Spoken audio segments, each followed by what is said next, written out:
You would think the world was ending if you listen to the media right now. President Trump's first 100 days, nothing short of a tidal wave, exposing waste and fraud, restoring order at the border, slashing woke government spending, getting biological boys out of girls' sports, and putting America first like never before.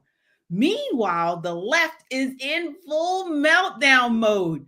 CNN is crying, The View is combusting, and the Democrat Party looks like a circus without a ringmaster. Tonight, we're breaking down why Trump's first 100 days are a wrecking ball to the progressive agenda and why the American people are cheering him on louder than ever. Let's go. Be leaders ourselves. Black women are being used by the Democrat Party. All of these socioeconomic indicators are in the negative, particularly for Black people. They want mob rule. When Trump was in office, please somebody tell me what act of dictatorship did he perform? She had Donald Trump's hair on top of her head. And she's sitting here talking about brown girl this, brown girl that. Because she's a Black woman. They would ask her how to spell her first name and clap like sea monkeys. Oh, yeah. Whoa.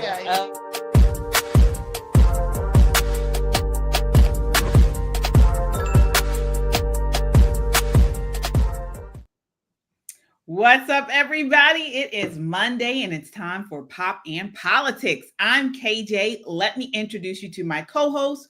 Of course, as every Monday, and this is a Monday, it's back with us tonight, is Tyrone Keys from Soldiers of Finance right here on YouTube.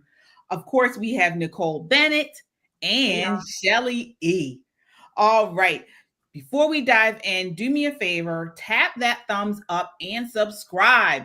We really need that. It helps when you hit the like button, folks, because when we get the more likes we get, the more people see this video. So hit that like button and subscribe.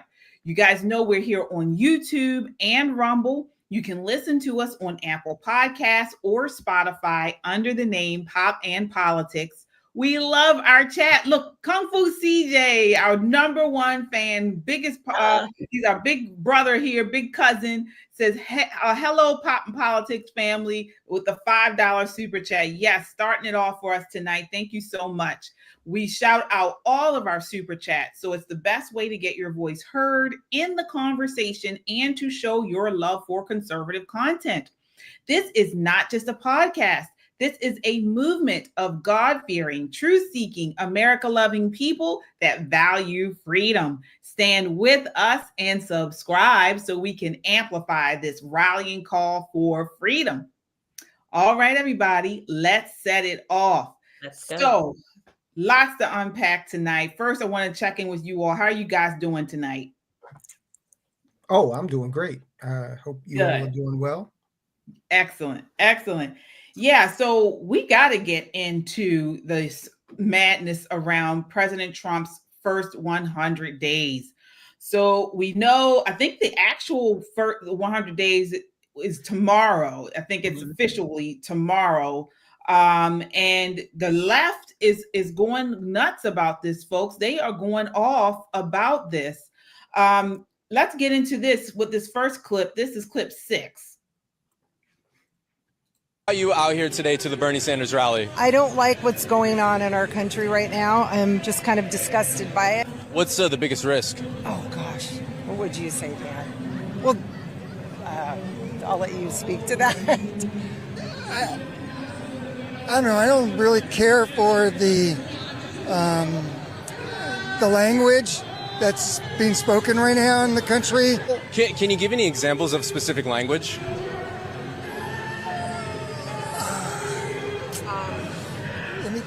Think about that. So many things, I don't even know where to start. I would say, oh gosh, Dan, help. This is. Yeah. What's changed over the last couple months post-Biden administration for you guys? Oh gosh. Once again, where do we start? You want to? Okay, you go for this one.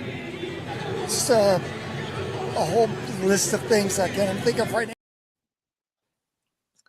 Okay, so once again, these people, these man on the street interviews are just it's wonderful. They point out, these people don't know what they're talking about. Shelley, what did you think about that exchange? They reminded me of small children when they do their plays in school, in elementary school, and the teacher says, "Go ahead, it's your part, it's your part." And they get there and they stand like they don't know. That's what they reminded me of. It's so much and they can't think of one. Uno. They can't think of anything. That's what, why? They're full of it. And to President Trump's credit, he is what I'm going to call confusing the enemy. They don't know. Their head is just spinning. They can't put a peg on one thing because that daggone wheel is going so fast. Trump has come at them with so many things in the first 100 days. They just can't catch one. They're like a cat batting a ball in the air, batting some dust, and they can't land anywhere. Yeah, Nicole, it's just they just know to say they don't like them. They don't know, they can't even give you a reason. It's just like Trump, and they say no. Right, and that's all it is. And of course, they forgot their Democrat talking points because they probably didn't have time to watch, Morning Joe to get their talking points for the man on the street interviews. And this poor woman, she's like, well, don't ask me, ask him. He's the guy, ask him. What's really funny is when you ask people who do have those Democrat talking points, they too don't make any sense. When you look at Trump's first 100 days, it's felt like 4 years already. He's done more in 100 days than many administrations do in 2 or 3 years. So he came in with an agenda, guns blazing, still blazing, and he's not slowing down. And Shelley's right. They are like a cat with a ball, and they're just mesmerized. They're just kind of on their back foot. We need to keep our foot on the gas, especially through the midterms, and get this agenda done. Yeah. Tyrone, what are your thoughts there? I mean, they just don't seem like they have anything to say, but, he's just bad, orange man bad. Do you guys remember a few years ago when there was this big pushback against Western philosophy? They were all Socrates, Plato, all dead white guys, okay? Colonizers, although I don't even think they ever left Greece. The reason behind that was to reject the notion of reason, okay, of critical thought, of looking at an issue and actually analyzing it and coming up with your own ideas. After we saw that rejection, we see more and more of these instances of just people really acting like Pavlov's dogs. Mm-hmm. All right. They, as Nicole and Shelley both alluded to, if they don't get the programming, from MSNBC, CNN, Young Turks, if they don't get the programming, they're lost. And even if they get the programming, they're just regurgitating. There are no original ideas. And this is dangerous because if they are that susceptible to suggestion, then you can get masses of people like that to do almost anything. Yeah, I agree. And speaking of Pavlov's dogs, we have The View, the ladies of The View. And so here they are telling us what most Trump voters, how they believe most Trump voters feel. This is clip 8. I think they just need to get out of the Republicans' way because the Republicans are damaging this country so much so that I think Trump voters are realizing they were lied to. Chris Murphy actually said Trump voters are starting to turn on him because they took him seriously when he said he would lower costs and didn't take him seriously when he said he'd act like a dictator. And now they are realizing the opposite is true. So I think people are feeling it. That's why you're seeing thousands and thousands of people with their hands off demonstrations all over the country. I think you are seeing some Democratic leaders. I saw Cory Booker, who was just outstanding when he did his 25-hour talk on the stage. But he was also with Hakeem Jeffries, the minority leader, and they were sitting on the steps of the Capitol, and they were talking to people. They were talking to the people about budgets and about things that we call them kitchen table issues. Right. And so they're doing things in innovative ways, and I think that's going to continue. And I really think now that people are feeling it, they're going to become much more involved.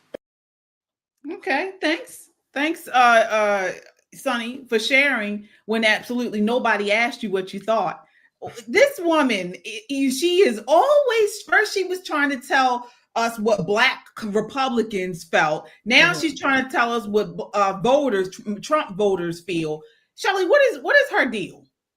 What her deal is that she's still fucked up. Let me tell. No, Sonny. No. I don't regret. I don't know any Republicans or conservatives that at least that I know of that have regretted their choice in voting for President Trump. That's number one. Number two, when did talking to people, congressmen no less, when did that become innovative? Why is that such a new idea? I thought that's what they're supposed to be doing all along. See, this is what comes out when you get folks like The View and Sonny. They think that they are spewing something so profound, and all they're doing is listening to themselves and then giving themselves applause for absolutely empty thoughts. Empty words. They mean nothing. Congressmen, senators, whomever, you're supposed to talk to constituents. Now, these people out there protesting, what are they protesting for? The two we saw earlier, if that's representative, they can't tell you a damn thing. All they know is Cory Booker and Hakeem Jeffries and that ilk told them to go get a sign and walk around the Capitol, let them know how mad you are, like the little thing in Rumpelstiltskin, just stomping through the floor, just stomping holes through the floor and going absolutely nowhere. Yeah. Nicole, what are your thoughts on what she said? I mean, do you believe most Trump voters are regretting their vote? No, I don't know any Trump voters who are regretting their vote. In fact, Heritage is having a little online party tomorrow to celebrate the first 100 days for people who may have missed some of the stuff that came at us so fast, who are not necessarily tuned in all the way to the political dial. But I found it interesting, like Shelley said, where she thought it was innovative to talk to people, to literally sit down with people who are not his constituents, but just random DMVers, right? Sit down and just talk to people about budgets, kitchen table issues. These are the same kitchen table issues that during the election cycle you said didn't matter at all. The exact same thing that Republicans did, that Donald Trump did, went out, talked to people. Oh, what is he doing? They're campaigning wrong. We're going to win Pennsylvania because we showed up in force and we all had on our Kamala jackets. People don't care about you having your Kamala jacket on. And let me tell you, Hakeem Jeffries sitting on the steps does not move the needle 1 point, not one. I don't know anybody who's sitting at home going, damn, I should have never voted for Trump. I mean, my goodness. I walked through Tacoma Park today. I went to the Chipotle for lunch. There was not one prostitute, not one pimp. There wasn't any guy screaming and hollering in a microphone. There was like no loiterers, no bums. It was actually pleasant. And I'm like, man, this is so very different. 100 days ago, you would have to park your car close to the building, run into the building, have somebody stay in your car so they didn't steal it, get the food, come out running and jump in your car hot. That's how that used to be. They would routinely find dead bodies behind dumpsters, chopped up and all that kind of thing. This is a completely different space because of what the Trump administration has done. And everybody's grateful for that. Every single American, with the exception of Cory Booker and Hakeem Jeffries. Those two, probably not. Yeah. And speaking of them, I want to get your thoughts on this, Tyrone. This is clip 2. You know the song from the beginning. I will build this world from love. Yada da da da yada da da. And you must build this world from love. Yada la la la yada la la. And if we build this world from love, yada da da da yada da da. Then God will build this world from love. Yada la la la yada la la. Let's build the country we deserve now. Wow. Somebody build a house and throw it on that fool. Tyrone, what are your thoughts on that? I love it. I just love how cringe they are. I'm embarrassed and I'm 50 miles away and I know that bodes well for conservatism. So I hope they have more of these sing-alongs. Did you see Hakeem Jeffries? Hakeem, look, if you don't know the words, don't try it. Okay, he's like his mouth's kind of moving, dude. You don't know the words of that song. You've never heard that song before in your life. Exactly. That's what I was thinking. I've never heard it. Wait, he was slapping his knee, right? Like, get out of here. And he starts. Nobody's heard it. Nobody's heard that song before. But I would like to shout out Sleepy Eye Jeffries and Closeted Booker as the 2025 Temu Run DMC. I think they're coming out with their new single, My New Balance. Both of I think Booker had on some New Balances. So just keep it up, Democrats. It's entertaining. Yeah, that was crazy. Shelly, what'd you think of that big matzo ball? Exactly. Then I thought the lady sitting beside him, I thought it was Michelle Obama myself. For a little while. I mean, they're trying to recreate this Woodstock feeling. That's what I thought. That's what they this kumbaya. I'm like, what is? I've never heard that song like you, Tyrone. Like never. I think it was something he just put together. That's why he kept saying yada yada yada, because he didn't have any other filler words to go along with it. Yeah, Nicole, it was crazy. I agree, Shelly. He ran out of lyrics and he was like, well, what could fit in here? Let's throw in some la-da-da-das. That'll work in this thing. This theater that they're putting on, what's so remarkable is here we sit in 2025 and they are still trying to campaign like it's 1970. It is remarkable to me that all of the so-called young people, these young Democrats, these young guns and up-and-comers that they have, David Hogg, who they elected to their national leadership committee, this is the best they could come up with. A gay Jew sitting on a stairs singing songs, and that one guy that looks like he's on the worst date in the history of dating. He's looking around like, what the whole hell is going on here? Some of this stuff is just, you could not write this for television. Do you know what I mean? Like if this was an episode of Seinfeld, it would probably win an Emmy. I could see what's her name? The girl on there. What's her Lorraine? Julia, right? Julia. Dancing, doing her little, weirdo dance. Yeah. She would have broken down to this song, this made up song. This is absolutely a waste of time, a waste of energy. But I would like to know who's funding it. Oh, how can we see it again? Yeah, producers, please, can we see that again? You know the song from the beginning. I will build this world from love. Yada da da da yada da da. And you must build this world from love. Yada la la la yada la la. And if we build this world from love, yada da da da yada da da. Then God will build this world from love. Yada la la la yada la la. Let's build the country we deserve now. Nobody knew it. This is late 80s Saturday Night Live. Yes. Okay? This is what this is.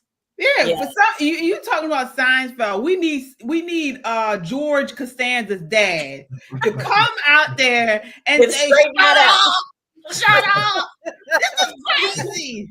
Nobody knew the song. No one knew it. It's so funny. And then he's got his yarmulke on and his his Stevie Wonder glasses, scarf and his Stevie Wonder glasses, and he's singing. And there's some chick in the back with Free Palestine. On that homemade written thing.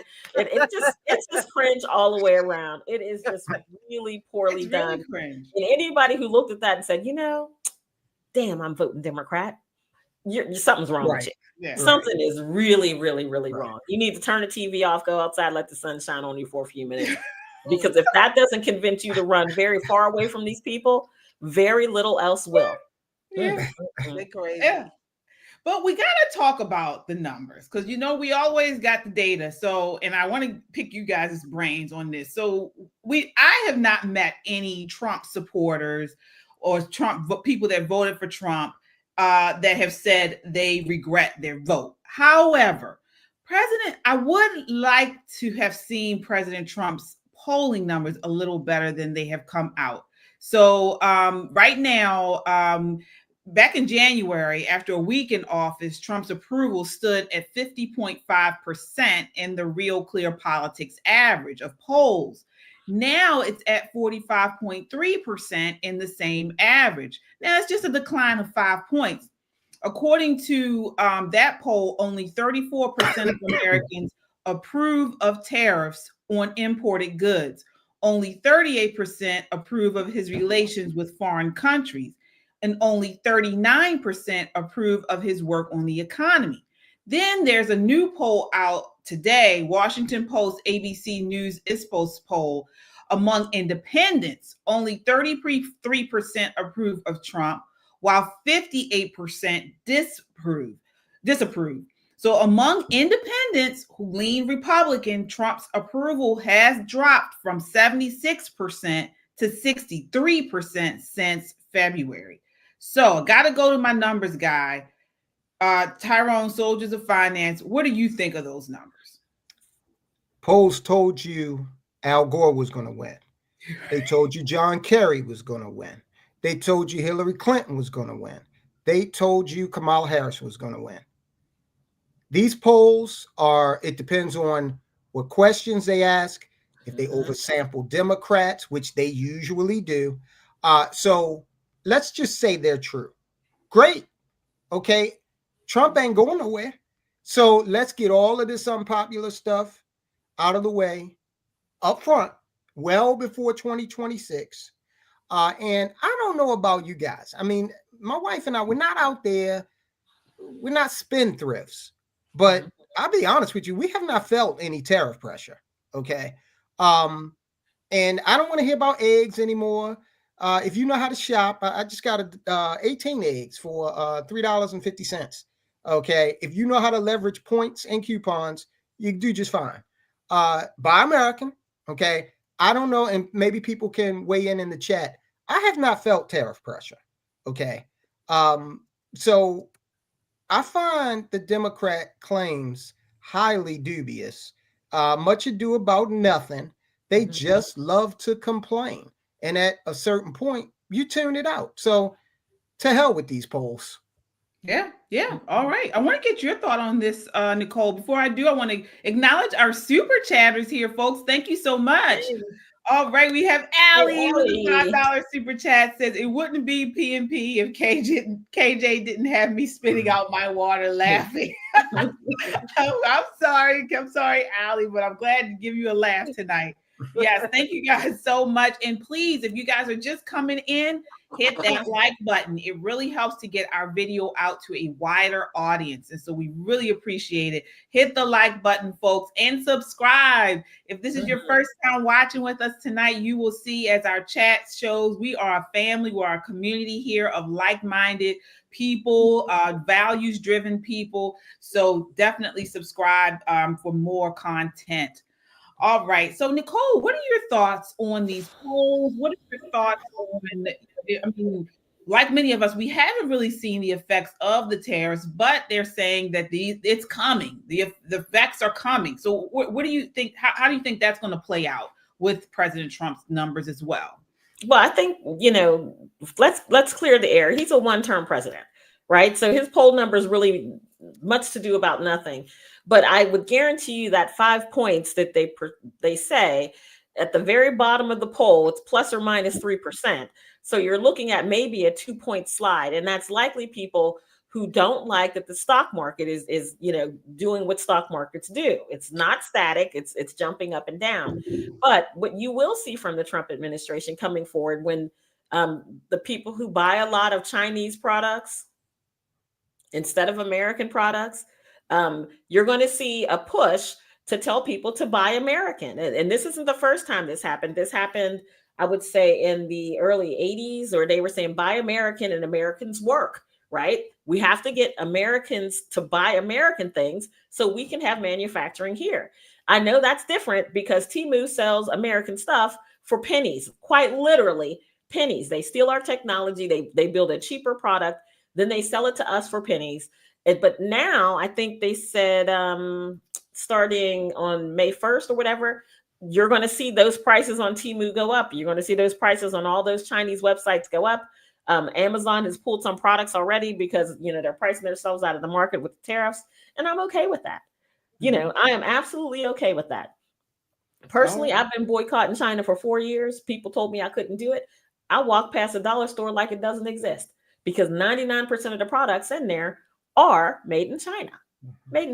So I'd rather spend $2 and an American person has a decent job than spend 50 cents and keep China in business. That's what it boils down to, folks. All right. Shelley, do you feel the same way? First of all, let's go over one thing you didn't mention. Trump's first administration was about 34%, give or take, approval rating. So this is still higher, almost double. So, okay, let's compare that. Number one. Number two, the first 100 days. I don't care what these polls say. I really don't. They're going to go up and down. They're going to be as volatile, and they're going to reflect that, just like the stock market volatility. Number three, when I go and put gas in my cars, the gas prices have come down. Okay.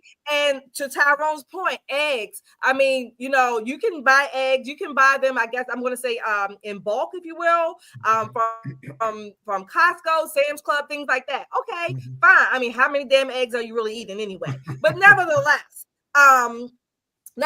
these polls, like Tyrone said it best. The polls have misrepresented a whole lot. They told us Hillary Clinton was going to win. I think, Tyrone, you may have said that.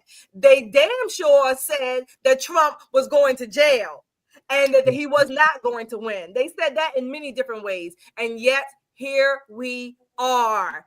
You know what? I'm okay right with the volatility because typically speaking, Tyrone can, back me up if I'm saying it incorrectly. The more volatile, or when there's volatility, once the stock market finds its, I don't know, whatever you call it, finds its level, it tends to come back big time for investors. Yeah, absolutely. And we have some super chats here. Want to acknowledge. Thank you all so much. All right. We have Rico with the $4 super chat. And I'm sorry, Red Box.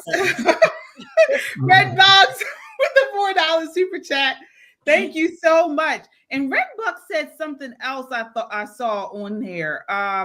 He said, I want to highlight something else he said. Oh, and then we have Steve with the $10 super chat. Thank you, Steve. Thank you for the great work. We need to join together and get back to old school neighbors helping neighbors. Yes. Amen. Amen, friend. Yes, indeed. Thank you so much, Steve. Red Bucks said with 90% of the corporate media bashing Trump every day, I think 45% approval is pretty good. And that's a pretty good, that's right on comment, because that's where we're going to next, the media. So speaking of what you were saying, Shelley, how they said this, they said that, they also said that Biden was fit. And over the weekend during the White House Correspondents' Dinner, Axios reporter came out and blasted the media for not covering how unfit President Biden was at the time. All right. I want you guys to take a look at the press secretary this morning giving them, she burned the media for what they did. This is clip 3. Here at the airport, I'm about to board my flight for San Salvador. The goal of this mission is to let the Trump administration, to let the government of El Salvador know that we are going to keep fighting to bring Abrego Garcia. He said he was not able to make that happen. He said, I'm not interested at this moment in taking a tour of CCOT. I just want to meet with Mr. Abrego Garcia. Trump administration is lying about Abrego Garcia. This is why independent media is so important. Thanks to people like you, patriots who love America and stand for truth, we're making a difference. Together, we've turned them off, called them out for their lies and propaganda, and held them accountable for their disdain for God-fearing, freedom-loving Americans like us. But we can't stop here. It's time to take action with our dollars. Let's make 2025 the year we double down on our commitment to values-driven choices. Vote with your dollars. Support Made in America. Back companies that honor our families, faith, and country. We found an exciting way to make this switch, and we want you to join us. Check out www.popandswitch.com and click Yes, I want to make the switch. It's that easy. It's time to walk away from corporations like BlackRock and Vanguard that undermine our principles. Let's invest in America. Let's support businesses that share our love for this country. You don't have to take on everything at once, but you can start here. Join us in making this one small yet powerful step. Visit www.popandswitch.com. Click the link and schedule a call with our team to learn how you can make the switch. Together, we can create real change. What's up, guys? This is Giovanni, co-founder of Metro Conservative Media. We are the definitive home for the urban conservative. You think you got what it takes? Go to metroconservativemedia.com and click Join the Movement now. Alex Thompson said at the White House Correspondents' Dinner, and I'm going to read his quote, "President Biden's decline and its cover-up by the people around him is a reminder that every White House, regardless of the party, is capable of deception. We, myself included, missed a lot of this story, and some people trust us less because of it." Can you comment on those remarks and whether you agree with that assessment?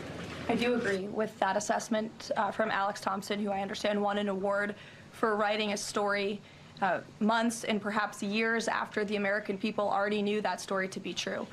Millions of Americans watched our mentally incompetent president struggle with his day-to-day duties of this office. We watched our country be ran into the ground as a result, and nobody in the media wanted to write about that, talk about it. There were many reporters, I will say, right-leaning reporters who did talk about that, who didn't get awards, didn't get coverage. In fact, they were lambasted for their coverage. And I remember being on President Trump's campaign, talking about Joe Biden's clear mental incompetence and being accused by people in this room of manufacturing deep fake videos, trying to persuade the public into not believing what they saw with their own eyes for many years. And I think it's about time the legacy media finally admits that was one of the greatest cover-ups and scandals that ever took place in American history, and certainly it did contribute to the decline in the trust that Americans have for the legacy media. Here, which, by the way, is why we've made many changes to this briefing room in this White House. It's long overdue.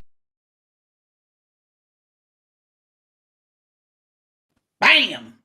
Bam! Yes. Yes.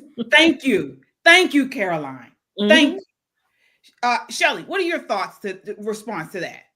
I think Karoline should have given a speech at the Correspondents' Dinner, because I don't think Alex Thompson did enough justice to it. I think he took sort of the mild, lukewarm approach, but it was, I'm going to say 99.9% the media who tried to cover it up. I mean, what the hell did he get an award for? Yeah, he tried to call it out, but he rode the wave, in my never to be humble opinion. He rode the wave under this cloud of, let me stick with my group. Let me stick with my people. I don't want to stand out, and I don't want to make a scene because I will be castigated or whatever. I'll be put out of the club. That's what he did. So, I mean, he won the award, okay, but Karoline should have gotten the award and given the speech, in my opinion. Absolutely. I want to get your thoughts on this, Nicole. Before we do, I do want to acknowledge our newest member to the Freedom Seekers Club, Steve. Thank you so much. Steve. Yes. Welcome. Yes, thank you for joining. And folks, we have this club here, Freedom Seekers Club. It's a great way to show your support for Poppin' Politics and conservative content. So join with us. We have to come together as a community, as like-minded individuals, support one another. And this is a great way to do it. Thank you. Welcome, Steve. All right, Nicole, I got to get your response to that. I think Karoline, as per usual, hit the nail on the head. She's very, very good at what she does, But aside from that, giving this guy an award for stating the obvious, come on, Captain Obvious, really? And to pat him on the back to say what everybody else in the nation knows is ridiculous. There's nothing brave. There's nothing strong about it. In fact, he kept his head in the sand, just like all the rest of the legacy media. Giving each other awards is kind of now like the new participation trophy. Well, we'll give it to him. this year. Next year, we'll give it to somebody else who kept their head in the sand. The Correspondents' Dinner is nothing like it used to be. Nothing like it used to be when they honored the best of the best. But here's a guy who, stated what everybody already knew. All the books that are coming out. Well, I know Joe Biden was demented. I know Joe Biden had issues. I know that people were hiding. We all knew that. I wouldn't buy one of those books for anything in the world. I mean, if it was free, I'd walk past it. It makes me sick that these people now think that they're doing something brave and strong and, pro-America by telling us what we already knew. This man couldn't walk up steps or down steps. He could not do any of that. They banned people who work on Joint Base Andrews from having their cell phones if they were near Air Force One to make videos of him falling up the steps. Right. This is ridiculous. And this is supposed to be the leader of the free world. They have a lot of gall. Yes, absolutely. White House press corps has a lot of gall. They should be thoroughly ashamed of themselves. Thoroughly ashamed of themselves. Yeah. Tyrone, do you agree? It's a little too little, too late? Oh, absolutely. It is among the political class. It's vogue now to criticize Biden. Okay, he's going to be the scapegoat to give them cover for their rabid attitudes and attacks on Trump. Okay, so look for that to ratchet up. And it's also a way to try and preserve any remaining remnants of credibility that they once had. Oh, now we said it, so now it's coming from an authoritative source. So now you should take it as gospel. And by and large, people are rejecting that. And what America should do, and I'm sure a lot of people are doing this, to understand how dangerous the Biden presidency was. Every day, a member of the military shares a code with the president of the United States that the president is supposed to memorize. And in the event that nuclear weapons need to be unleashed, then the president will give that code as a part of the authorization to do so. And I don't think anyone in their right mind would say that Joe Biden could remember that code 5 minutes after they gave it to him. So that's the order of magnitude that the presidency is operating at in just one aspect of executive branch responsibility. And who was orchestrating everything that he was doing? Hey, Joe, say this, sign this. We'll give you some ice cream after you're done. Yeah, it's as you mentioned, Tyrone. He could get the code, and then he would ask, "What code?" Right. It wouldn't even take right. Okay, he wants to lay on the beach. Yeah, right. Exactly. It's ridiculous. We do have a super chatter here, folks. Thank you all so much. All right, let's see here. We have Kung Fu CJ says, "Yay, Steve M." Yep, that's right. Yes, absolutely. Thank you so much, Kung Fu. And Josh Winston with the $20 super chat says, "Question for all. Do you sense a trend in Maryland with PG, Prince George's, and Baltimore becoming more supportive of populist American first policies versus the ultra-liberal virtue signaling going on in Montgomery County?" Absolutely not. No, yeah. No, I know I can speak for Baltimore. What about PG? No. Well, Prince George's and Baltimore County. Now, I'm not talking about Baltimore City, but Baltimore County, definitely. There's been significant turns as far as some America First policy points, like this immigration thing. This immigration thing is a hot button. Personally, I sent a few hundred emails or text messages into a particular community to see what the responses would be of people who are typically left-leaning when it comes to immigration. And overwhelmingly, they support getting criminal illegal aliens out of the nation. Overwhelmingly. But let's make sure our audience knows, Nicole, Baltimore City is not Baltimore County. I know many people think, They're not. They're two different places. entities. But to his question, absolutely not. Baltimore City, PG County, and Montgomery County are pretty much on par with the same types of policies and leftist values or leftist mindset. Is that Josh? I think it was. Yeah. Yeah. He asked about PG in Baltimore. I don't know if he wanted the city or the county. I'm not sure what he was. He probably was mentioning the city. Yeah, I think so. Yeah, I would agree. Josh, I'm an actual Maryland man. I know you've heard a lot about a Maryland man in the news. I'm a real authentic Maryland man. And wow. Give him this. Well, wait. Before you continue, Todd, can we give him the full screen, please? Folks, this is a Maryland man. The coveted Maryland man that you have been told is not, but this here is a Maryland man. Yes. Absolutely. Yes. And unfortunately, I think it's going to take a little bit more liberal destruction to bring folk around to their right minds. Maybe we have to be taxed here in Maryland at 80%, and then people will start coming around. But because they don't pay taxes, so it wouldn't affect them. Yeah. Well, all of the taxpayers are starting to migrate into situations where their money is treated better. So I don't know. We'll see. All right. Well, we have another super chatter here. All right. Thank you all so much. Let's see. We have Red, White, and Blue with the $20 super sticker. Oh my gosh. Thank you guys so much. I really appreciate you. Thank you. As the month comes to a close, this really goes a long way in helping us push out conservative content. We do this all independently, so we certainly appreciate you all. And the likes. Please continue to like, share, and subscribe. It really gets our video out to a broader audience. So I want to go back to what we were just talking about as far as, as we mentioned, Karoline really gave it to them about the press, too little too late, talking about how unfit President Biden was.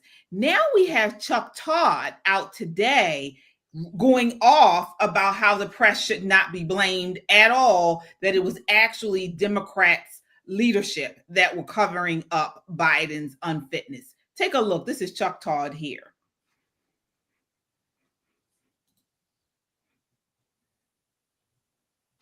This is not a media failure. This is a failure of the Democratic Party. And I just sort of the virtue signaling that some people have done to try to say that the media missed this story. They didn't miss this story. No. David Ignatius wrote, I just refuse to accept this stupid premise because it's a manufactured right-wing premise in order to stain the media. The media's got plenty of things to attack them for. And there are MSNBC and CNN and pundits that absolutely carried water for Joe Biden, but they're not journalists. They're former strategists that carried water for Joe Biden. The journalist, David Ignatius, wrote a very high-profile column in October of 23 saying, is he really running again? This doesn't seem like a good idea. People like me were promoting Dean Phillips's campaign because he was running Wall Street Journal did a bunch of coverage. Sense. So it's not like this. This isn't WMDs, where the White House worked with the mainstream media to manufacture a story that did not exist. That was a press failure, massive press failure. This was not that failure. This is an attempt by some to virtue signal, and it's this horrible sort of pitting different news organizations against each other, when ultimately the people at fault are Chuck Schumer, Nancy Pelosi, Jill Biden, Joe Biden, Kamala Harris, every elected member of Congress. I'm glad they come All on. right. Nicole, what did you think? What's your reaction to that exchange? All, they all call themselves journalists. So let's stop playing word games here. And that article that he spoke of that came out in October of 2023 was widely panned. This dude was drugged for filth, tarred, feathered, and told to shut the hell up by the same mainstream media that he's saying was not complicit in this. They were absolutely complicit, because when anyone brought up any deficit that Joe Biden had, they tried to rip you limb from limb. whether you were Democrat or Republican. This is when they came out and said, oh, he's the sharpest he's ever been. He's running circles around his staff and all, maybe on a tricycle. Maybe he's riding his big wheel around the Oval Office, chasing, staffers so he can smell their hair. This man was demented when he came in, and he left even more demented. It is absolutely the fault of his wife. Absolutely. Absolutely. Because there is no way any loving wife would allow her husband to be tortured that way. Mm-hmm. Joe Biden, I'm not a Democrat. I've never been a Democrat ever in my life.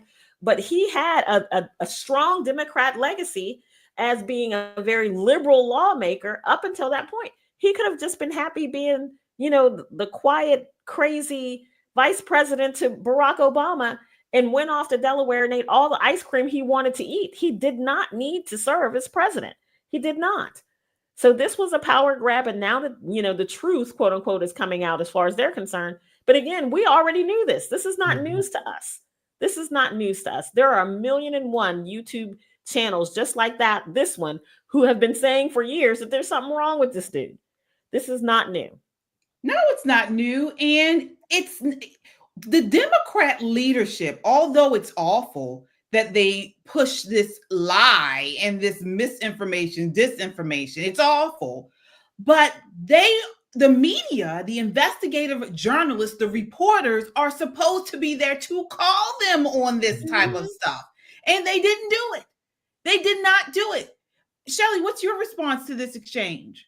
First of all, you know what? Chuck Todd, he's one of these people where I'll say I want to like him so badly because he seems like a nice person. Mm-hmm. And I've heard him on other stations, but he is so phony. He's such a bitch. Okay. Mm-hmm. Let me say this. Number one, for all intents and purposes, the mainstream media is the Democratic Party and vice versa. Okay, that's number one. Number two, if you as a journalist in the media, you knew, or you're claiming that you knew that the Democratic leadership was the one who was putting the cover on this and saying, no, then you're supposed to be separate. So you're supposed to say, well, no, I'm going to do this story and report on it. Number three, let's check the newsrooms of NPR, the New York Times, other folks or whatever, other newsrooms across the country, and you see how much their population or their employees, how much they donate to the Democratic Party. Mm-hmm. And these are supposed to be media, right? It's supposed to be independent, but 90% or more of them give to the Democratic Party. So they're in, not to even mention the teachers unions. So where is all of this competition that you should have when he mentioned that the media, they're fighting against each other? Yeah, you should have that competition. It's called healthy competition. If one news faction is reporting something, then the other faction should be saying, wait a minute, I'm going to report this particular angle. But what you had was basically a monolith across all newsrooms and all news outlets that came. It was a monolith saying the same thing, down to the verbiage and the words and the talking points. No, Chuck Todd, you're wrong. You're lying. You're just embarrassed right now. And the media should take a huge hit. Yeah, and they're scared of losing what little credibility they have. Is that right, Tyrone? No, that's absolutely right. And Corn Pop was a bad dude, and he ran a bunch of bad boys. And if Trump had said that, they would have tracked down Corn Pop and all of his family members, and they would have done a deep dive. We'd still be talking about Corn Pop.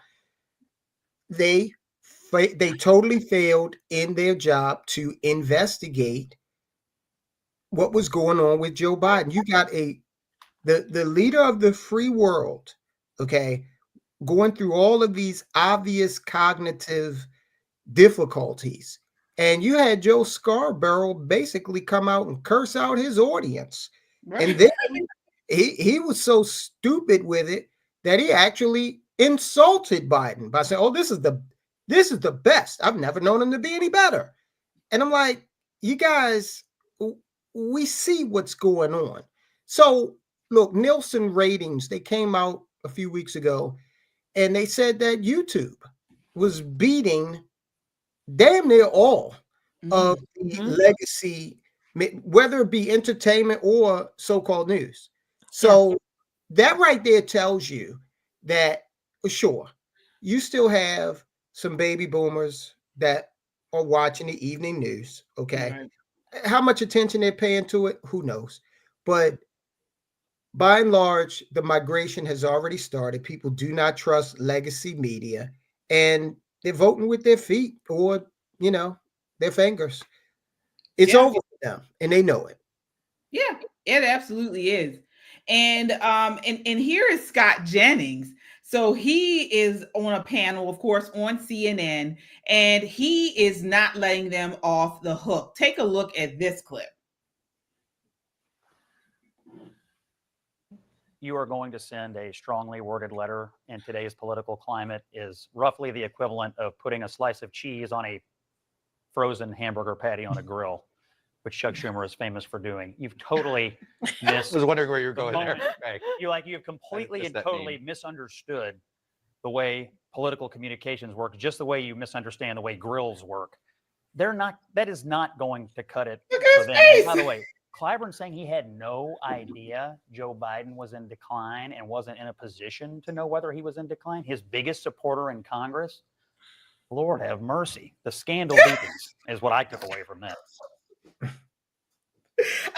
I love Scott. I love Lord have mercy. Lord have mercy. And look, real quick, with Scott Jennings, to prove that legacy media doesn't know what the hell to do, he should have his own show on the network. Yes. If they were interested in increasing ratings, okay, but they're more interested in being purveyors of propaganda. If they wanted to save their network, they could start with him. Right. But they won't do it. No, they won't do it until the Dems are back in power. Yeah, they'll wait for the Dems to be back in power, then they'll offer him a show. Because right now, they're all foot soldiers in this Democrat war against anything Republican or conservative. I mean, they're throwing everything they can think of against the wall. Everything they can think of. And just remember how during Trump's first term, how anything that President Trump could have farted in the middle of the night under his covers, and somebody would have found out and reported on it. I mean, it's ridiculous. But yet this man Biden, obviously deteriorating, demented, on camera, no less, right? But they want to play, oh no, the emperor is not naked. Let's pretend that all of this is not happening. Don't believe your lying eyes. Right. Not only that, but remember the AG or the special prosecutor came out and said he was so incompetent that they could not press charges against him. And what did they do to that man? Right. And the media ignored it. They said, no, it's nothing mean anything. They didn't want to let the report out. I mean, they tried to censor it. Yes. They went above and beyond. Not only did they not ask about this and report on it, but they tried to censor it. They ridiculed anyone that laid claim to this, that said this was going on. I think Attorney Her, right? Right, yeah. They wanted, if I'm not mistaken, they wanted to, I don't know, fire or get rid of him. They wanted to. Yeah. And the same thing they did with Biden's unfitness is the same thing they did with the border. And here they are talking about how the Biden administration ignored warnings regarding letting illegals into the country. This is clip 4. America is safer tonight thanks to Donald Trump. Last night, Brian, what they did, to back up, during the Biden administration, they received 170 911 calls to that club alone. That club we were just watching, 170 calls. Wouldn't you think that would have been a red flag? Wouldn't. Nothing happened. Guns, shootings, ag batteries, nothing happened. So under Donald Trump, DEA, FBI, U.S. Marshals, ATF, ICE, everyone went in together. DEA led this investigation. Went in, got 115 illegal immigrants, aliens in our country, arrested them, 2 with warrants, 12 guns seized. So what would happen in this club is you would go in, security would give you a menu of drugs, cocaine, there's something new called pink cocaine, meth, you could go in a bathroom stall, get that, there was prostitution, all these things going on. And we just now identified a member of Sinaloa cartel was also in there. Wow. So, folks, if you aren't aware of what she's speaking of, in a significant federal operation over the weekend, more than 100 illegals immigrants suspected of being in the United States illegally were detained during a raid on an illegal nightclub in Colorado Springs. Same Colorado where we were saying that the apartment buildings were being taken over by Trinidad Aragua. We had a Colorado resident on this show, came on with us and talked about it, and the media was saying this was not going on. Right. Well, the venue was under investigation for alleged drug trafficking, prostitution, and violent crimes. Authorities, as Attorney General mentioned, seized drugs, including pink cocaine, firearms, all of it. I mean, it was a mess. Operation involved over 300 law enforcement officers from multiple agencies, DEA, ICE, and Homeland Security. This all was happening in Colorado, and it was happening for a very long time. Biden administration knew about it, and they ignored it. Yeah. So, Shelley, what are your thoughts on that? Bring it on. Keep it coming. I'm glad these drug houses, whatever else they may be, nightclubs, they are being shut down. And you're right. It's not, I don't think it is such a coincidence that this is in Colorado. This has been brewing for a while. The previous administration did know about it. I think they want to have a lot of these little nightclubs around the country to I don't know, keep festering up the activities and keeping the town at fear. I don't know. There's so many different things my mind goes through to see how all of these things are connected, because what we typically have been finding out, at least under the last, 10 years or so, the things that we say, they tend to prove true over time. You know, they come out and they prove true over time. So who knows all these networks that are being set up, TDA and MS-13. President Trump is doing right. And I hope that he ignores, I know I'm saying it, I don't care. I hope he ignores the Supreme Court when they tell him, no, you can't take these people. I hope he ships them to no end, to the ends of the earth. Yeah. Tyrone, what are your thoughts on that? I mean, that's an incredible bust that they had there over the weekend. Yeah, no, very impressive. They tried to lead this morning with several active duty service members also caught up in this thing. Well, Shelley can tell you, if you're an active duty service, you can be G.I. Joe. If you're in the wrong place at the wrong time, guess what? You are going to be detained, just like anyone else would be. So they should be asking some questions. What the hell were you doing there? And I'm sure they are doing that.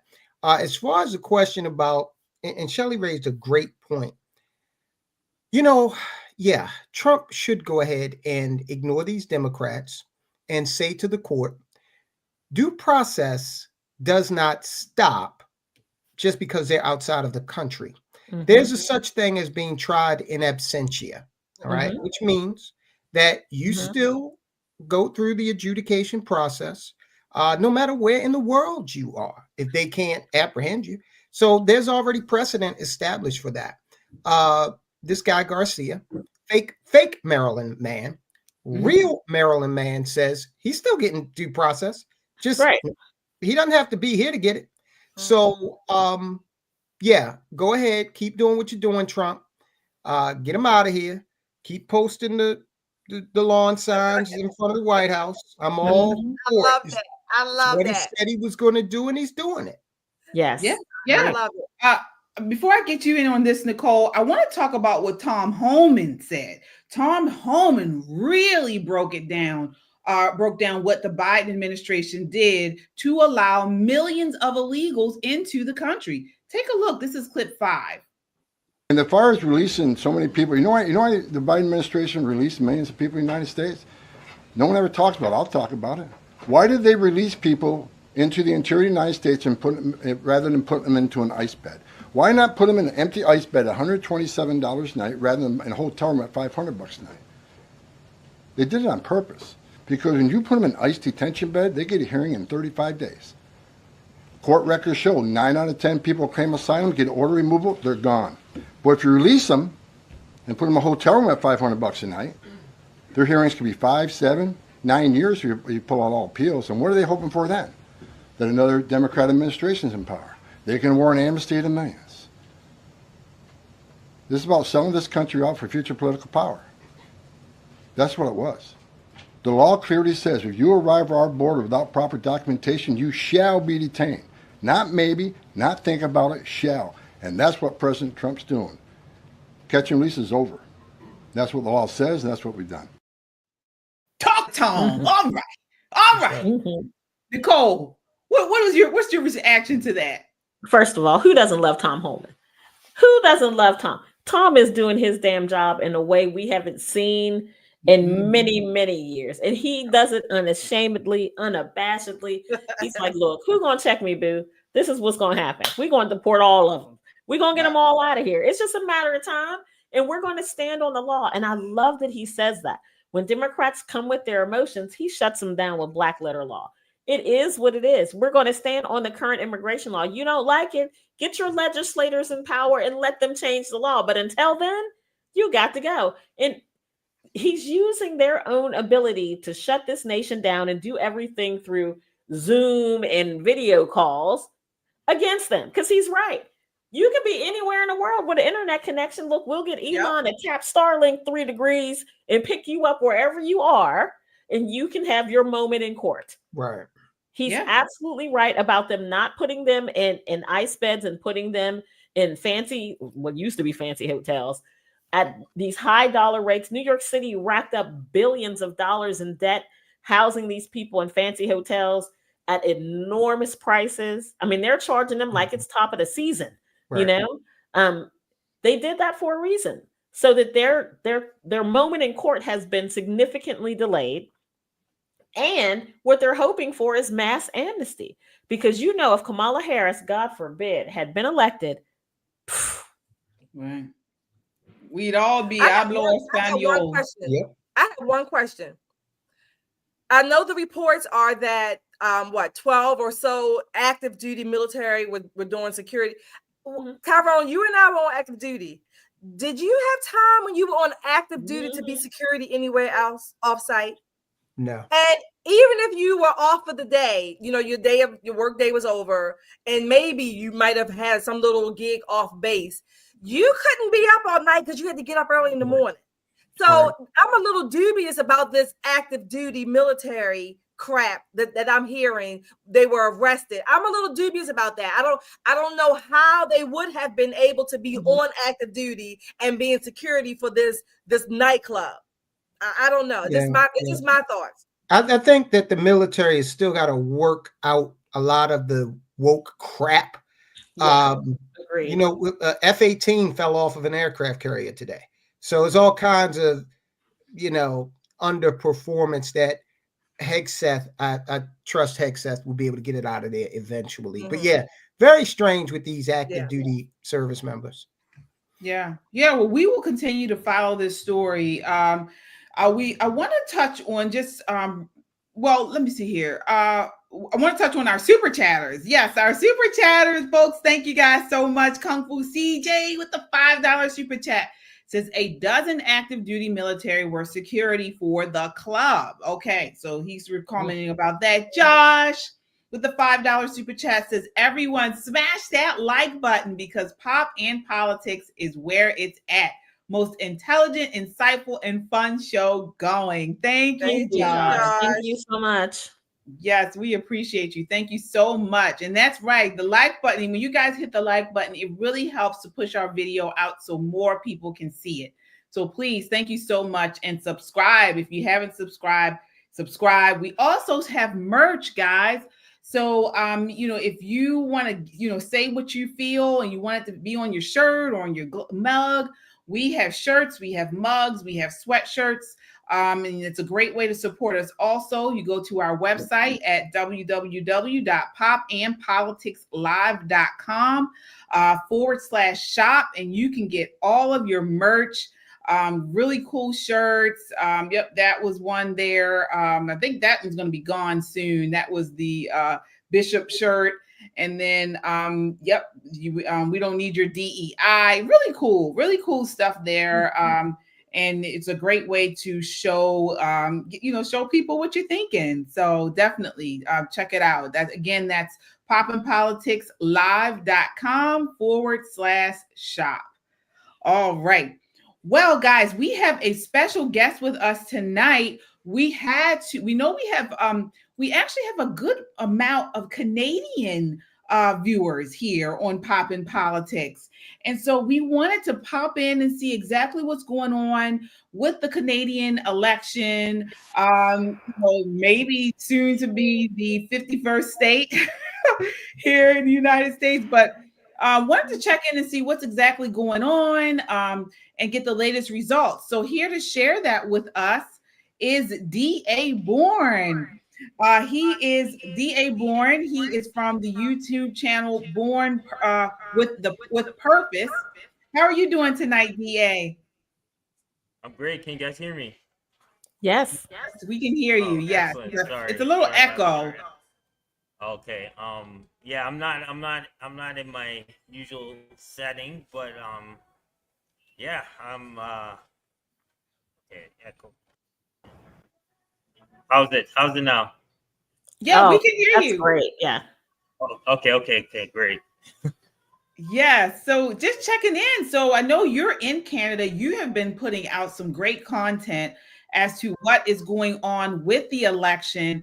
Can you give us just a summary of what's happening tonight? The last thing I checked, Mark Carney's Liberals maintained a lead. So what do you see going on? Well, look, the Conservatives have campaigned hard. Right now, it's not looking great.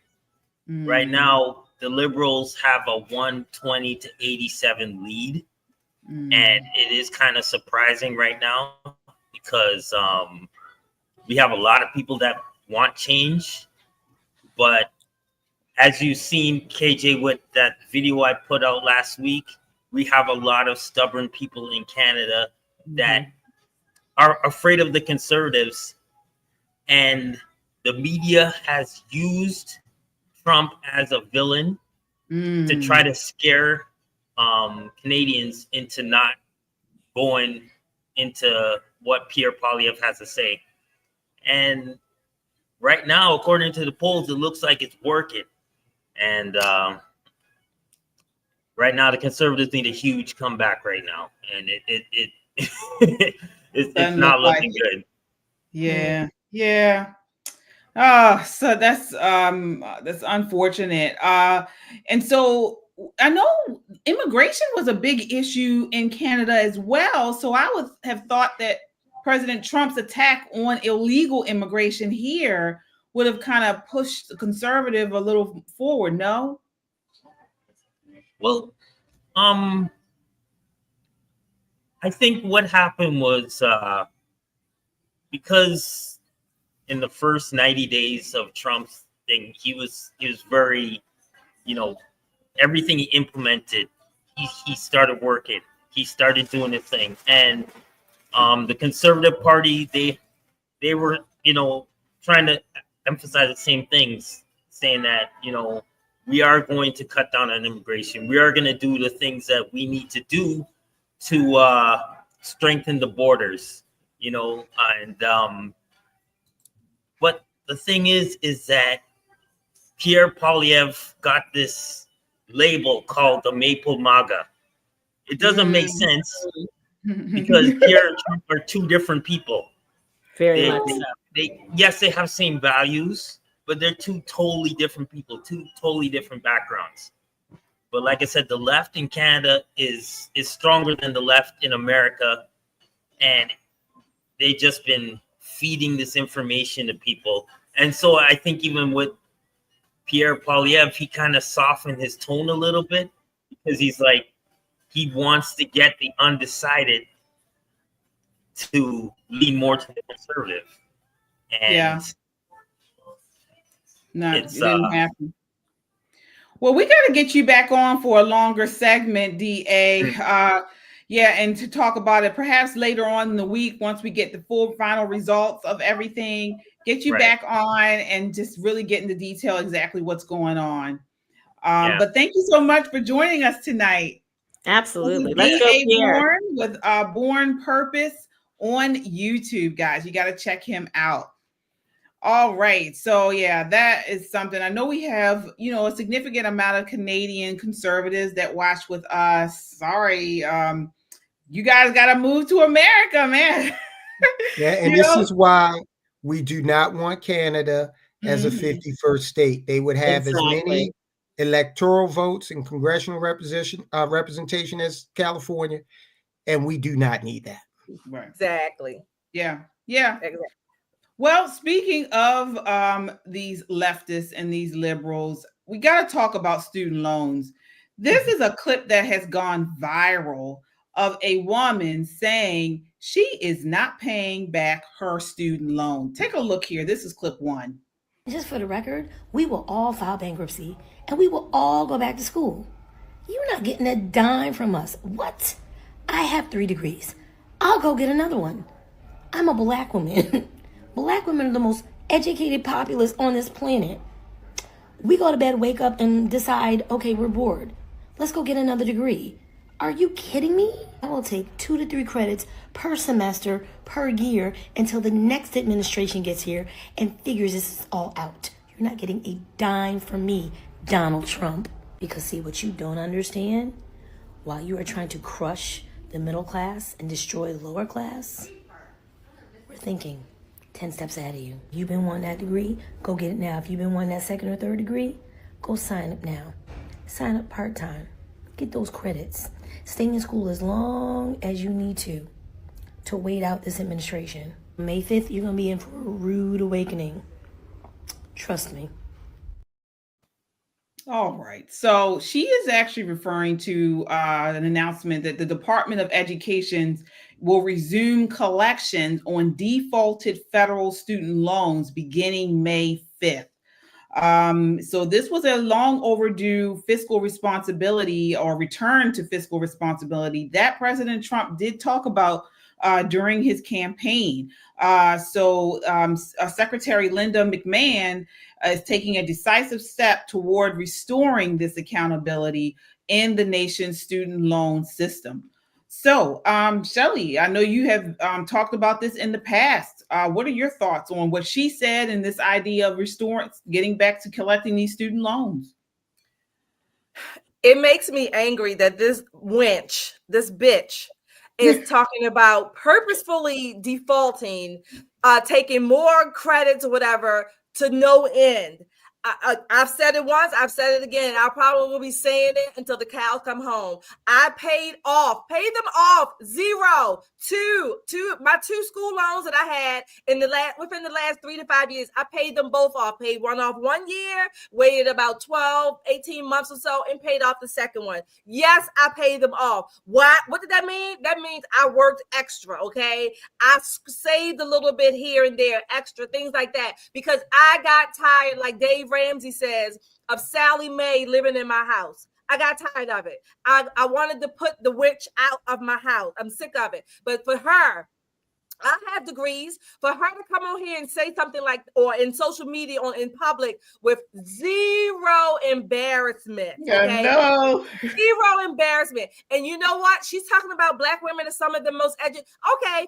Education can be measured in different ways. Enrollment, graduation, the number of degrees, but one of the most significant ways to measure it is what does that degree or those degrees translate to as far as the return on your investment. Well, this wench, I say this, if she's going to purposefully default, let's purposefully not give her any opportunity to make money so that she, whatever. I mean, why? Why should the American people pay her to work and then she's going to, basically, say in your face, I'm not going to pay back the debt that I have incurred. Yeah. So Nicole, since March, 2020, collections on defaulted loans have been suspended under the guise of pandemic relief. Yet even after pandemic conditions subsided, Biden-Harris administration continued its reckless on-ramp strategies and unconstitutional loan cancellation schemes, leaving taxpayers exposed to hundreds of billions of dollars in unpaid debt. But there are a lot of people out here like this woman who feel like you should not have to pay back this loan. What are your thoughts? Well, of course you have to pay back a loan. If you take it out, you have to pay it back. And that's just fair, right? I remember taking out student loans when I was in college, and they explained to you in explicit detail. I think one of the loans actually had a picture of, graduating and then you walking to the bank and you writing a check, right? So they made it very simple for you to understand that this is not the United States government giving you a free education. It's not. So you should study something that's going to allow you or afford you the opportunity to pay these loans back. It's like buying a car. You take the car off the lot, you make one payment, you're like, you know what? I'm just keeping the car. Yeah, whatever, repo man is coming for you. Since we can't steal back the education that she's not using appropriately, what we can do is ensure that you can't discharge it in a bankruptcy, right? This is a federal debt. You're going to have to meet your maker. My strong suggestion to her is, if you want another degree, go ahead and take those 2 to 3 credits, take your time. But in the meantime, up the number of hours you work and pay back what you owe. It's only fair. This whole thing with the sense of entitlement from the quote unquote most educated part of our populace is disgusting. Tell me again how these degrees equal smart. They don't. Yeah. Tyrone, what do you think of this whole idea of the student loan? The colleges they do encourage people to take out these loans. Some people, these college students, don't understand the loan process, perhaps. I don't know. What are your thoughts on that exchange? Well, there's a difference between education and intelligence, and she proves that. Now, she said that she has multiple degrees, but apparently those degrees have not resulted in her having the financial wherewithal to comfortably repay her loans. And she's going to get another useless degree, probably in psychology or sociology. Black women love those degrees. And they don't understand that all it sets you up for is working for social services or HR. That's your high watermark, HR in somebody's company. So look, this is a prevailing attitude among many Americans. But if she'd like to risk her credit, put herself in a position where she can't purchase a home, maybe even get her wages garnished. Look, okay, fine. There's so many people that are going to be left behind. All right. She's one of them. With all of her degrees, she knows nothing. So, what? But see, and then you know what they do. So, like you mentioned, she defaults, or it goes on her credit that she has this outstanding loan, so it raises her loan to debt ratio, or her debt to how they put it, where she has too much debt out, or her more debt than profile. her debt profile, which also lowers the credit, and then they blame racism. They say, my credit score is bad. It's racist. This is racism. This is the patriarchy. When it's stuff like this that's causing her credit score to lower. But to me, this is a sign of people that just don't have any shame. When it used to be, you would be embarrassed to have an outstanding loan that you owe and that you have to pay. Maybe you don't have the money right now, but you would be embarrassed. It used to be in a time where you would feel like, man, I need to make some type of payment arrangements, or you certainly wouldn't go on social media and going on here and just telling everybody how you're trying to circumvent the system.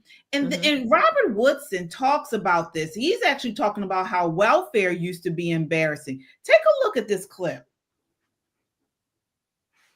To be stigmatized in the Black community, but the federal government began to interpret it as reparations. as entitlements. So what the government did was offer welfare as an alternative to a man in the house. That was supported by the Black Power movement. Also, the women's movement was anti-man. We separated work from income, and as a consequence, millions flooded into the system at a time when the unemployment rate was under 4%. So it is a combination of social policies plus the civil rights movement morphed into a race grievance industry, and we spent $22 trillion during that period on programs to aid the poor, where 70 cents of every dollar went not to the poor, but those who served the poor. Welfare used to be stigmatized in the Black community, but the federal government began to interpret it as reparations, as entitlements. So what the government did was offer welfare as an alternative to a man in the house. That was Okay. You know, one way to bring back shame is to bring back the food stamp. The Independence card has given people a false impression. I remember when we were young, we were on food stamps for a minute. And one of my brothers would not spend a food. He would not do it. And for those that don't remember, the food stamps were like 1.5 times the size of a dollar. It was clearly not a dollar. Okay. And they had like weird people on it. Like, came in the books. Yeah, they came in the books. They didn't have like presidents. They had like Julio Cesar Chavez, weird people, right? And so it was obvious. It was like, we are trying to stigmatize you. Get off of this program and save yourself some embarrassment. And, you know, we did at one point, you know, shortly thereafter, but bring back that food stamp. Okay. But Tyrone, it still wouldn't matter. It wouldn't matter. It wouldn't matter, right? Yeah, because you see what he said. He brought up a very good point when he said that now these things are made to look like entitlements. Now he was talking about something else, but it is. People are made to feel like they are entitled to this assistance, to this money. Something is owed. Something is because of some type of past wrong, generation upon generation upon generation ago. And so now they're made to feel like they are owed this. And there is no shame. I have on my timeline on my Facebook page, people who will post on there who has EBT that they're getting rid of this week. Wow. I've seen it. There's no shame.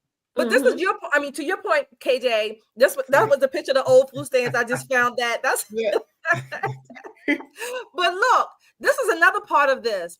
The fact that the government, if you will, again, taxpayers, our government has taken our money and made these huge pots, if you will, of money available to go to school forever, to fund any and everybody else's cause at our expense. And then this woman, she represents many people, I mean, millions of people, but they're not on social media who have that mindset. Oh, number one, I can just go fill out this loan paper and get it, and it's not coming out of my pocket. It's the banks or the government's giving it to me, and I don't have to pay it back. Already she's planning this and taking 2 and 3 more credits or whatever a semester. There should be, number one, a limit. Okay, number one. Number two, I am for, you know, the whatever, all the different grants. Again, grants are just taxpayers' money. Give people, let them have their own money. Don't even have to worry about collecting it from the government. If you had your money, I had mine, and every other family, we could pay for it out of our pockets. We could pay for, and then that way we would have more command, if you will, in the market to go to the schools and say, you know what, I have my own cash. I'm going to, if you want to call it command your rates, then we could do it that way. But there's no market competition because the government is funding it all. Right. Exactly. Right. And colleges are at fault too. By and large, college is a scam because in reality, there are only about 5, maybe 6 economically viable degree paths that would justify you taking out a loan to finance. Okay. When you take out a loan for something, you expect some sort of return for it. All right. Now, if you want to get into the fine points of basket weaving, you can go on the internet and learn all about it for free. But for colleges to be offering courses like degree paths in women's studies, African American studies, that is not an economically viable degree path. It is not in demand at any corporation in America. No. Right. And if the whole point of education is to make you more attractive in an employment situation, you know, having an advanced degree in choral music with a minor in theatrical scene setting does not help with $200,000 worth of debt when you get out and you become a barista at Starbucks. I mean, there's a certain point, I agree with Shelley, that yes, if you are an undergrad and, you know, you say, okay, my undergraduate degree is not going to get me to where I need to be. I want to go ahead and get a master's degree. Once you get beyond your master's, that's on your dime, right? At some point, you got to man up. At some point, you have to man up. And these people who are saying, I'm going to take, you know, 2 classes a semester for the rest of my life so I never have to pay back these loans, it's just unconscionable, because what's going to end up happening eventually, somebody who's far redder than Donald Trump is going to be elected president of this great nation, and there will be no more student loans. Your family is going to have to fund it if you want an education, as well it should be. The federal government should not be in the business of increasing the number of people who can conduct an orchestra when there are only maybe 25 of those jobs nationwide.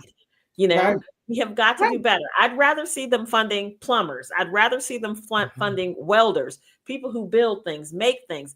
That's what we need. You know how much it costs for a plumber now? Plumbers are outrageously expensive because, you know, there's a handful of them. And there's much more use for them. Right. And another thing about it with these plumbers is the cost has gone up, and you now no longer get to see a crack. At least before you were paying, and then they would give you a little show, a little something, on the backside, a little whale tail. These plumbers don't look the same anymore. No more fat guys, no more guys with the crack. They're coming in slim, they're coming in clean. If I'm paying higher prices, I want to get my crack back. Listen, I just want the toilet fixed. That's all I need. I looked at the clock. Makes no difference. At 10:30, I thought we had escaped, but we didn't. All right. So, on a more serious note, Kansas City firefighter. So, a paramedic was fatally stabbed by a woman inside an ambulance while attempting to help her. Take a look, guys. This is clip 7. To that breaking news tonight, the Kansas City Fire Department is mourning the loss of one of their own. 29-year-old Graham Hoffman died hours after KCFD leaders say he was stabbed by a patient who he was helping. He had been with KCFD for about 3 years. It happened at around 1 this morning near North Oak Trafficway and Highway 152. KNBC 9's Darissa White is live tonight after hearing from officials. Darissa. Yeah, well, we just saw that procession go by here. What we know so far is that around 1 a.m., a firefighter paramedic, Graham Hoffman, was critically injured while transporting a patient to St. Luke's Hospital. Now, during that transport, police say the patient stabbed firefighter Hoffman, leaving him with life-threatening injuries. His partner immediately called for help. Hoffman was rushed to North Kansas City Hospital, where, despite efforts, he did die from his injuries. Now, the mayor and battalion chief Michael Hopkins spoke about Graham before the procession. They're transporting his body to the medical examiner's office in KCK. Now, firefighter Hoffman was with the department he was 29 years old and had been with the department since 2022. He was a joy for them. They looked up to him. They appreciated the things that he was doing. The same words kept getting said over and over: leader, on and off the job, compassionate, how much he loved the fire department, how much he loved serving the community. I heard his father and his brother both say today that he loved this job. He loved doing this work. Now, for that suspect, we do know that she is a female and she is being held in police custody. We will get more details as they come. Reporting in North Kansas City, Darissa White, KNBC 9 News. Oh my gosh. This is This is terrible. I'm looking at you guys' comments about the plumber, and that's why I have a little laugh on me. But let's get back to this. I want to start with you, Tyrone. How can this happen? Well, he was a firefighter paramedic. I was a firefighter EMT. And I could tell you the situation probably was that his partner was driving. So when you're in the back, you know, you're doing things. You're not just sitting there with them. And as a paramedic, who knows? You may have been attending to or running an IV, administering medication.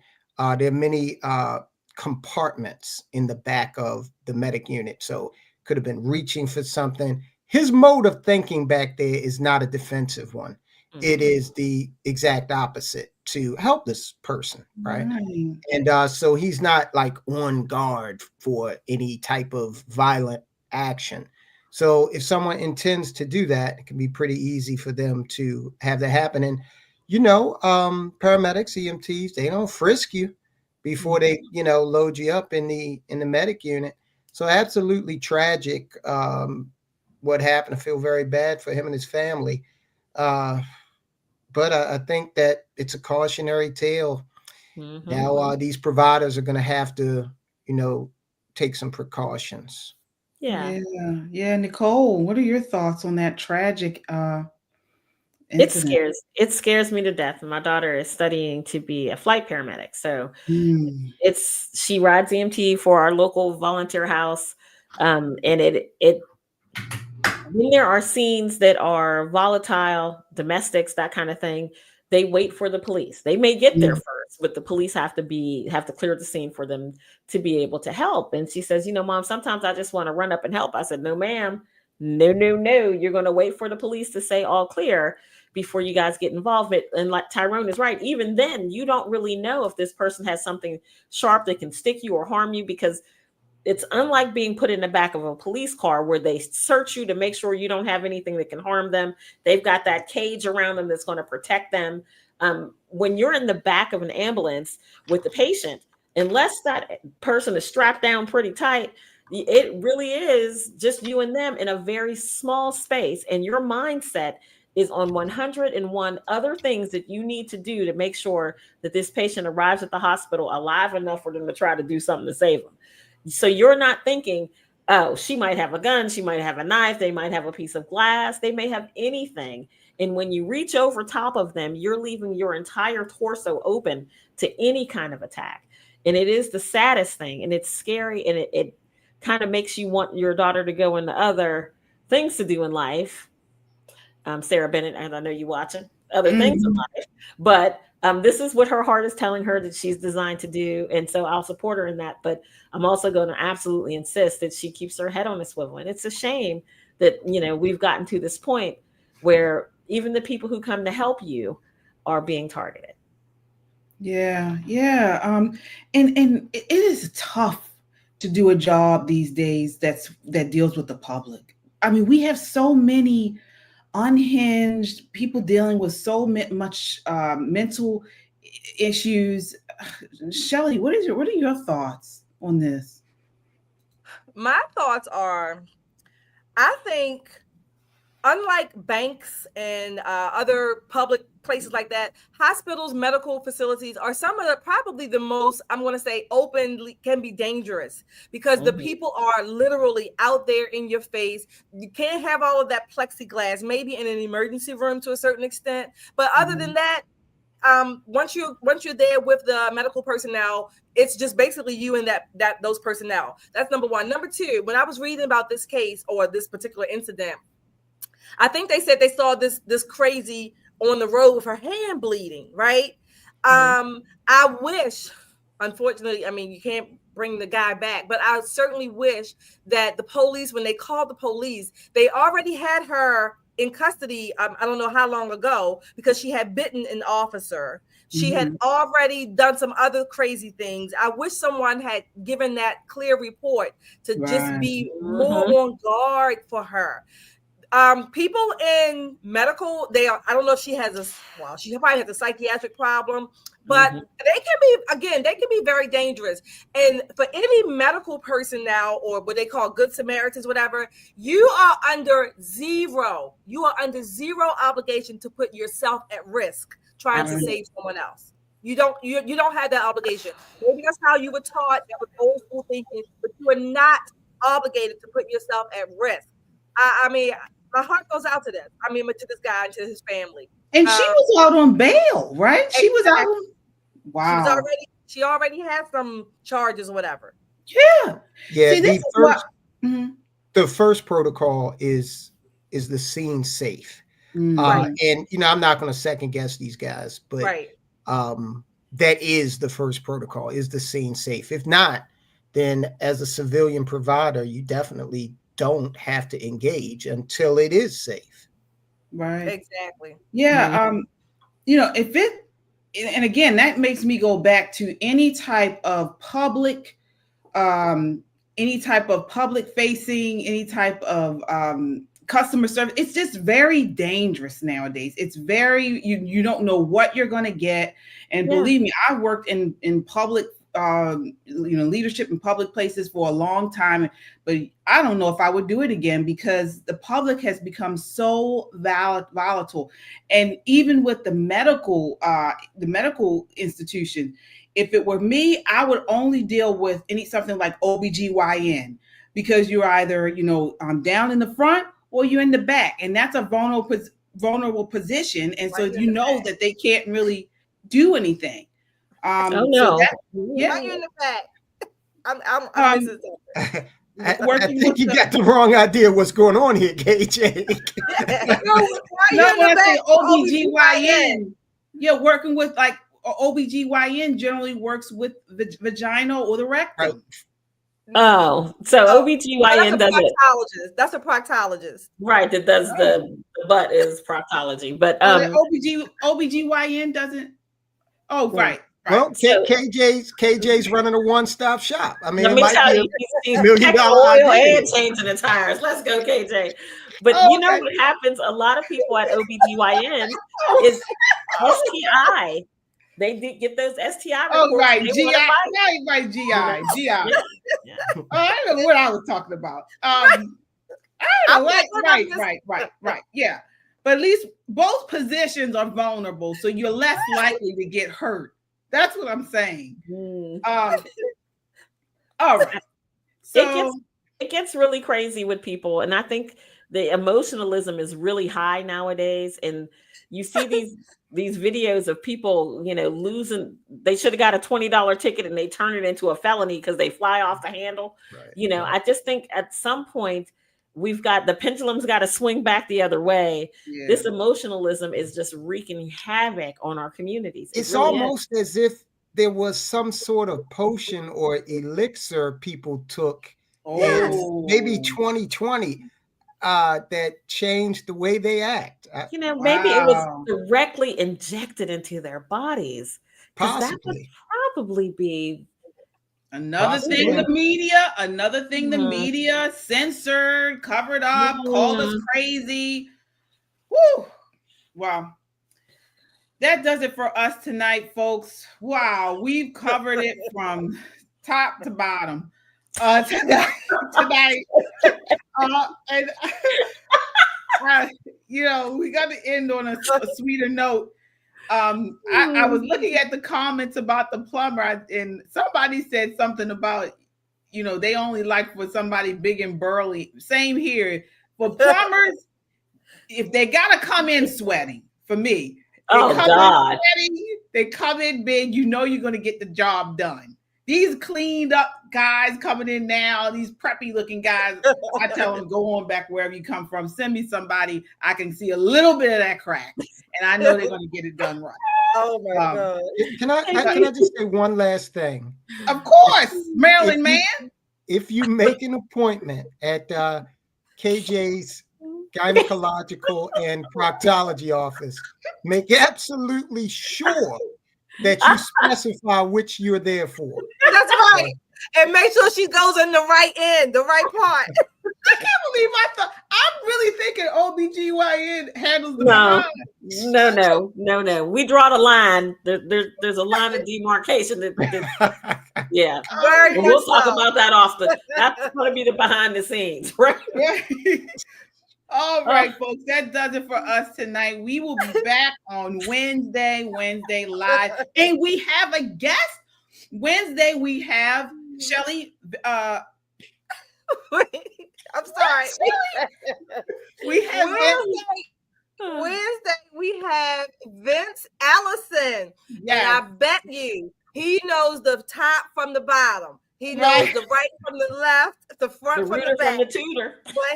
He knows he's going to be on with us at 8 p.m. Make sure you are here. Like, share, subscribe. You can, again, go and make sure you click on the like button tonight. Share the link. Wednesday, 8 p.m. Eastern time. We're going to have Vince Allison, and the show is going to be on fire. Yes, indeed. And then tomorrow night, you guys head over to the All American Talk channel. They're going to be on at 6:30 p.m. going over the latest. I believe President Trump is going to be live tomorrow. I'm not sure of the time, but they will bring that to you tomorrow. Reaction to his live correspondence. Yes, that's the All American Talk. Right there, that's our sister station here on YouTube, Conservative Talk, great commentaries. You guys got to check it out. 6:30 p.m. tomorrow. Again, I'm on Thursday at KJ Christian Conservative and Saturday at Just the Guys Podcast. All here right on the Metro Conservative Media platform. Got to get to your super chats. Allie says, I had some good laughs tonight. Thanks, Pop. We did too. We certainly did too. All right, guys. So we will be back on Wednesday night. Great show. We love you guys. Great community. Until next time, count your blessings and live a life of purpose. Good night. Good night.